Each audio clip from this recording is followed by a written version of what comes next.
Greetings, everyone, and welcome. It's Sunday once more, which means it's time for another episode of the Captain's Table. To recap last week's episode of the Captain's Table, I was planning on moving in with an acquaintance and saving a lot of money. And if for whatever reason I felt that that wasn't going to work out, I would have some alternatives pre-planned just in case. As I was planning to put in my official notice at my current apartment and get the hell out of this shithole. Well, on Tuesday, I went over to my acquaintance's house and promptly realized why 7 years ago, when I first moved out on my own, I didn't take that space. Now, granted, 7 years ago, I didn't have a car or a driver's license, and the location was a bit inconvenient to try and commute to an employer who's more than likely going to have me downtown. But the other main reasons why I didn't like that space came all flooding back to me right from the get-go as soon as I got down there and started measuring out the space. Initially and originally, I thought that this basement space was more daylight, had more windows in it, and was around 400 or 500 square feet. Unfortunately, that is not the case. It only had 2 small windows that were basically underground, and after taking the measurements, there was only about 260 square feet of actual living space. Now, as I mentioned, the rent for that was going to be about $700 a month. And while that's particularly good, especially to lose quite a bit of space, having to effectively reduce my living space by almost 2/3 and effectively being restricted to that space in comparison to, say, a roommate situation as my alternative, really kind of put the nail in the coffin yet again. And the reason I'm so restricted to that space is because my acquaintance is a little bit of a clean freak and doesn't want me traipsing about the rest of his house, especially not with my bird. And even if he did, I still wouldn't, because he has 2 cats, which means I'm effectively going to be locked up, holed up in that space indefinitely. Saving $800 a month for a few months, maybe I could tolerate that. For a year or more, which was the plan, not gonna happen. Also, because he lives in an older house and because of the way things are situated, even with the exterior entrance, after having looked at it, there's pretty much no way I'm going to be able to get my bed down into that space. And because the ceilings are so low, even if I did manage to get my bed down in that space, it would be like sleeping on the top bunk of a bunk bed. And not necessarily something I would want to do. So, unfortunately, because of the situation at my current apartment building, I gave notice at my apartment building. Because technically, I had to give it by the 10th. Now, I sent them an email to the email that I think is correct, but I haven't heard back from them. However, after I sent the email the very next day, the maintenance man finally arrived at my apartment to deal with my water leak situation. So I have a sneaking suspicion that they did get it and are now desperately trying to get me to change my mind. And sure enough, for the last at least 5 weeks, the water leak situation in my apartment has in fact been coming from my decrepit and ancient dishwasher. Still runs, still works, still washes the dishes, just leaks every time I run it, every time it changes cycle. And that little dripping, though it might not seem like a lot, has nowhere to go. because of the way they put that linoleum in. And so I just know when they do pull it out to replace it, they're going to suddenly discover a whole hell of a lot of mold and probably some rot issues. And I will be more than happy to be out of my space when they finally do. That being said, because I have given notice, I have a limited amount of time to very quickly find a new place to live. My options at this point are to use my alternative and move in with a friend of mine. Since he has a 2-bedroom, 2-bathroom, my own bathroom, my own bedroom, and because we're both computer people, I will have some space for my PC, my desk, and my setup, so let the good times roll, let the videos and gaming continue. And he is pet-free, which means I can, at the very least, put my bird near my PCs, and we can be reasonably sure that the bird will be tolerated. Unfortunately, his lease ends either at the end of July or at the end of August. So the most I would be staying there with him would be for 3 months, and I really don't want to pack up, have to shove all my stuff in storage, and then have to move again and find a new place. I don't like moving. That's why I've stayed where I've been at for as long as I have. That and lack of a vehicle. But today, a bit of good news. Yesterday, Saturday, I went and I looked at an apartment.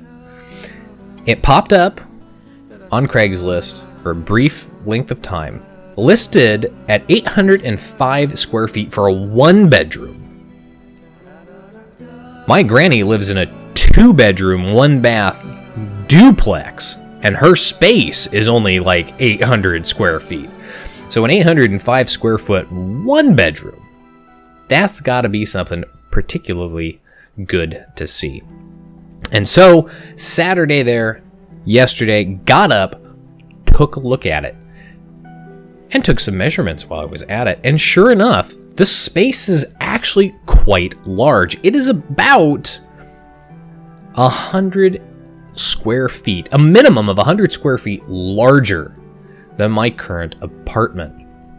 The bedroom itself is actually quite large and could almost have been a 2-bedroom space. Almost.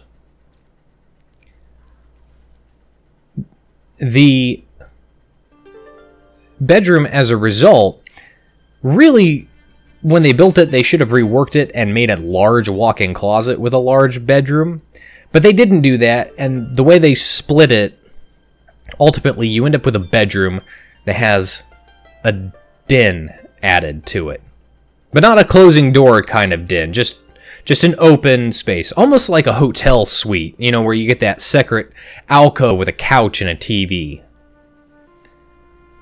So in that respect, you have a lot of extra space in the bedroom, and I'm actually kind of looking forward to that. Because I do have some storage things that I would like to put in there that I think would fit perfectly there. I could even put some chairs in there and have it reasonably comfortable. Just kind of a retreat, if you will, especially if I have guests visiting. The living room itself is about the size of my current living room, but it has the addition of having an add-on section about 10 foot by 10 foot where you would have your dining nook. You put a dining table there if you want, which is probably where I'd end up putting my PC. And then you have the kitchen attached to it, which is approximately the size of my current kitchen. So I'm not really losing any space there. But what I am gaining is a lot of space. What I'm also gaining is a different neighborhood, a different mindset. And from what I could tell, the neighborhood itself was fairly peaceful, was fairly quiet, far enough from the freeway that I didn't hear the freeway noise, which I occasionally get where I'm at now, being so close to a major artery.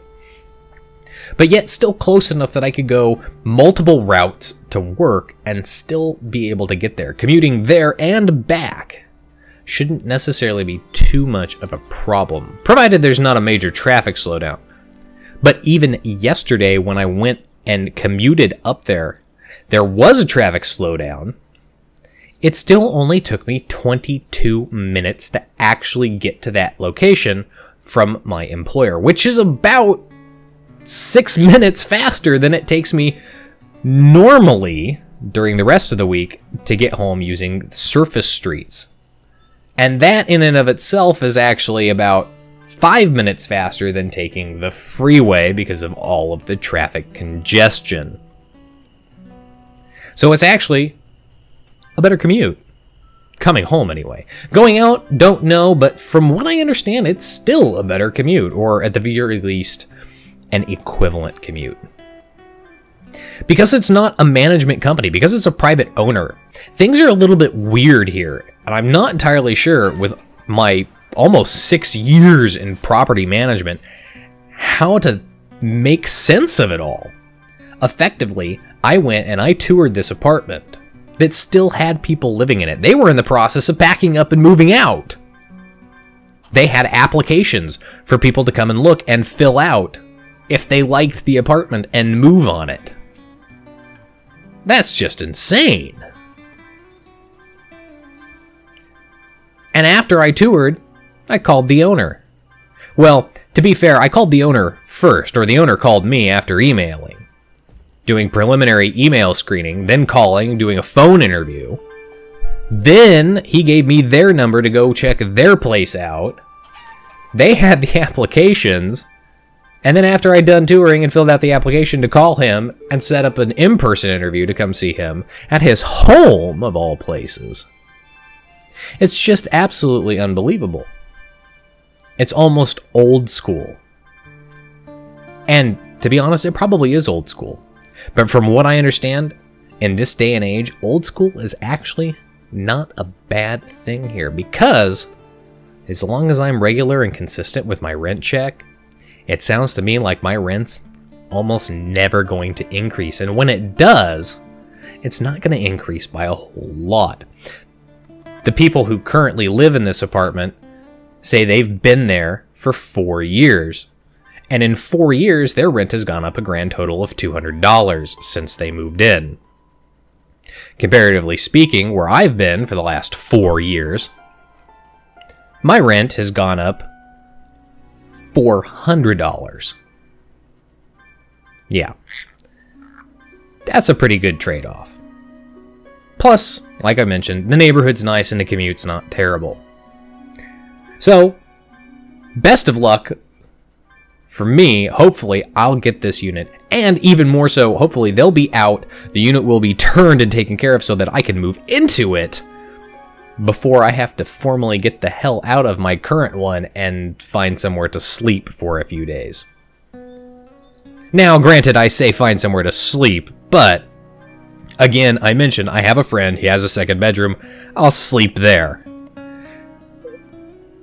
If, and only if, for whatever reason, I'm not able to stay at my dad's house, since he lives locally, and I can go there. And if both of those fails, worst case scenario, I ask work to let me stay in either a vacant or one of their guest suites or one of the models for 2 or 3 nights until my unit is ready. Now, this week at work has been kind of interesting because the unit turns that I've been doing fairly quickly, being pushed basically to just basic touch-ups, looks good enough, we'll knock them out, we'll get them done. Well, the leasing staff has finally come back, and they've said they're not good enough. You need to put more effort into them. Which I don't necessarily have a problem doing. In fact, I would prefer to do full rolls on walls, especially walls that have a lot of touch-ups that need to be done on them. This takes time, though, and I've been being pushed to get them out and done. Because there are so many of these units that have been pushed out kind of prematurely, a lot of them have come back to us, and so my supervisor has been vending them out to painters. Fine. Let's me and him focus on other things that also need to be doing, since we're still technically short a person. And finally, this week, the new person has moved forward. The drug testing came back for them, good to go. Waiting on the background check. Once they're in, and we can get them started ASAP so that I don't have to work overtime today. Not that I necessarily mind the overtime, I just, especially right now, really need that time off. I need the rest, and I need the extra time so that I can pack and unwind. But, then again, 4+ hours of overtime for the week, and who knows what next week's gonna bring. Kinda nice. Really does add up on that paycheck. Anyway, that's what's been going on in my life this last week. Apartment hunting, sorrows and successes, hopefully. We'll keep our fingers crossed. Work has been going. Needs to have better communication, and I definitely need to talk with my supervisor about his scheduling practices for cleans versus when they're being painted. And hopefully we'll get our new guy starting next week. We'll be full staffed and we can finally just get ourselves situated and focused as needed. Anyway, that's it for this week's video. If you like the video, hit that like button. If you've got a comment, leave it down below and let me know. Oh, an additional note this week, I got a package from, I believe, a subscriber, definitely a fan. You messaged me on World of Warships, you know who you are. Your package arrived early, in fact. I'm sorry I don't have a picture of it right now, because it was sent to, well, it was sent to that other address. Not my address, because I didn't want it stolen or lost at the office. And I haven't yet picked it up yet. But it did arrive, and I'm super excited to get it, and I'm super excited to see it. And of course, once I have it, I'll take all sorts of pictures, and that'll be posted in either a special episode or next week's episode of The Captain's Table. Anyway, that's it, everybody. As always, I'll see you next time. This is Captain Rye, signing off.